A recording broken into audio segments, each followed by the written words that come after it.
আজকে দুপুরের জন্য আমি রেডি করে নিয়েছিলাম ডিম, মাছ আর শুটকি ভুনা। আসসালামু আলাইকুম, কেমন আছেন সবাই? আলহামদুলিল্লাহ, আমি তো ভালো আছি। প্রথমে আমি শুটকিগুলো গরম পানিতে ভেজে রেখেছিলাম। এরপর আমি তেলের ভেতরে পেঁয়াজ, রসুন আর শুটকি খুব ভালোভাবে ভেজে নেব। তরকারিটা একটু অদ্ভুত রকমের হলেও তরকারিটা খেতেও খুবই অদ্ভুত রকমের একটা মজা হয়।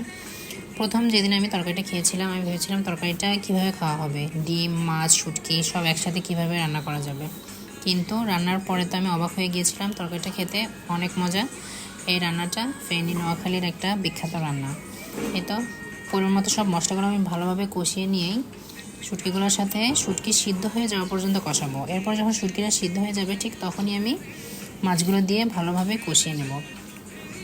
শুটকি সিদ্ধ হয়ে গেলে, মাছ কষানো হয়ে গেলে আমি পরিমাণ মতো পানিটা দিয়ে দিব। আর এখানে ডিমগুলো 2 ভাগ করে দিতে হবে।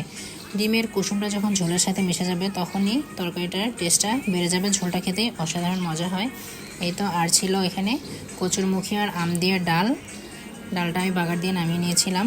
তরকারিটা হয়ে এসেছে, দেখতে মাশাআল্লাহ খুবই সুন্দর লাগছে, খেতেও অসাধারণ। যারা যারা আমরা শুটকি পছন্দ করি অবশ্যই ট্রাই করবেন। আল্লাহ হাফেজ, ভালো থাকবেন সবাই।